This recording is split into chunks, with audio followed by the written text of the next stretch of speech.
आप देख रहे हैं खिलाड़ी नंबर 1 और मार्केट के एक्शन पर हमारी नजरें रहेंगी, लेकिन एक बड़ी अपडेट एमटीएनएल के मोर्चे पर। सरकारी टेलीकॉम कंपनी एमटीएनएल की दिल्ली और मुंबई की जो प्रॉपर्टीज हैं उसकी कोशिशों को अब एक झटका लगा है।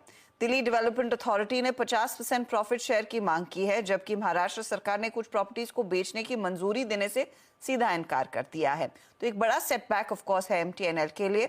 ज्यादा डिटेल्स असीम मनचंदा के पास है इस खबर पर। असीम, ये तो बड़ी प्रॉपर्टीज और एक बड़ा वैल्यू अनलॉकिंग मोमेंट था एमटीएनएल के लिए, डीरेल हो रहा है। जी सही कहा आपने। सरकार ये चाहती थी कि जो एमटीएनएल है उसकी दिल्ली और मुंबई की प्रॉपर्टीज को बेच दिया जाए। दिल्ली और मुंबई में एमटीएनएल की कुल 281 प्रॉपर्टीज है।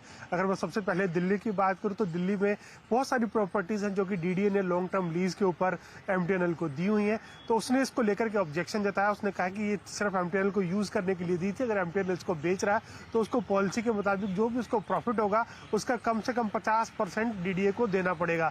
तो ये सीधे सीधे एक अड़ंगा है डीडीए की तरफ से। डीडीए कहता है कि अगर आपको एग्जम्पशन दी जाएगी तो बाकी सारी कंपनियां भी इसके लिए एग्जम्पशन की मांग करेंगी, तो वो कर पाना हमारे लिए संभव नहीं है। तो यहाँ पर ये एक रोड ब्लॉक डीडीए की तरफ से आ गया। जबकि मैं दूसरी तरफ महाराष्ट्र की बात करूं तो बहुत सारी प्रॉपर्टीज को रिजर्व करके दिया गया था। अब महाराष्ट्र सरकार ने उनको अनरिजर्व करने से इनकार कर दिया। बोला कि हम इसके लिए एनओसी आपको नहीं देंगे, और जब तक एनओसी महाराष्ट्र सरकार से नहीं मिलता तब तक वो प्रॉपर्टी बेच पाना संभव नहीं है। तो कुल मिलाकर के मामले की जहां शुरुआत हुई थी मामला वहीं पर अटक गया है। जो national land asset monetisation committee बनी थी वो इसको लेकर के काम लगातार कर रही है, लेकिन कोई भी जो ब्रेक थ्रू है वो काफी जल्दी आता हुआ नजर हमको नहीं आ रहा है। तो कोई ब्रेक थ्रू यहाँ पर नहीं नजर आ रहा है। स्टॉक में वो रिएक्शन आपकी खबर के आने के साथ ही दिख रहा है। 2.5% ऊपर था, 0.5% नीचे आ चुका है।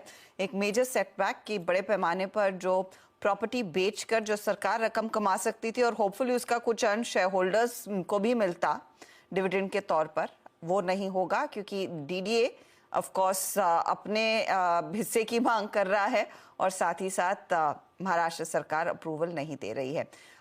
शुक्रिया असीम इस अपडेट के लिए। चलिए वापस लौटते खिलाड़ी नंबर 1 पर, और यहाँ पर क्या ट्रेड्स आज हमारे जानकारों ने लिए हैं, उसका कितना फायदा मिल रहा है ये आपकी स्क्रीन पर अब लेकर आते हैं। तो अरुण कुमार मंत्री ने एमआरपीएल कैरी किया। 245 का टारगेट, 224.50 स्टॉप लॉस है। एचडीएफसी एएमसी नया जुड़ा, 3865 टारगेट, 3670 इनका स्टॉप लॉस है। अब रिटर्न्स की सिचुएशन देखें तो एमआरपीएल 0.36% जोड़कर दे रहा है। एचडीएफसी एएमसी का इनके ऐड करने के बाद ज्यादा कुछ योगदान है नहीं। लेकर आइए ओशो का पोर्टफोलियो। तो ओशो ने सन टीवी किया है कैरी, 660 का टारगेट, 600 का स्टॉप लॉस। साथ ही दीपक नाइट्राइट 2450 का टारगेट, 2250 का स्टॉप लॉस है। और ग्रासिम शॉर्ट साइड का ट्रेड, 2170 का टारगेट, 2280 का स्टॉप लॉस है। सन टीवी आज कर रहा है ड्रैग 1%, लेकिन दीपक नाइट्राइट 0.43% जोड़ता हुआ, ग्रासिम 0.05% जोड़ रहा है। अमूल ने एक ही ट्रेड जोड़ा है, एक जगह खाली रखी है, वो है भारत फोर्ज जो ऐड हुआ है। 1270 टारगेट है, 1155 इनका स्टॉप लॉस है।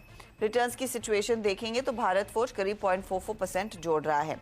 अब आज कुछ ट्रेड्स में प्रॉफिट बुक हुआ है। अब वहां से आगे कितनी बात बनी है वो आपकी स्क्रीन पर। ओशो लगभग 2% के रिटर्न्स है। अरुण कुमार मंत्री 1.35% के रिटर्न्स पर।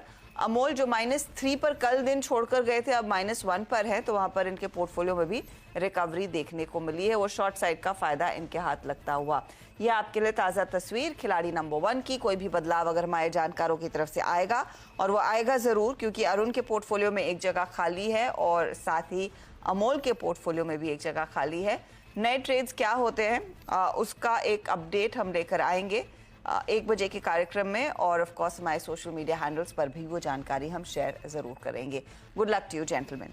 चलिए लेंगे एक ब्रेक में जाते जाते मिड कैप्स चुस्त है, लेकिन निफ्टी बैंक की स्थिति वैसी की वैसी। हालांकि निफ्टी अब 22,200 पर लौटा जरूर है। ब्रेक के बाद पूरा एक्शन कमोडिटी मार्केट्स का।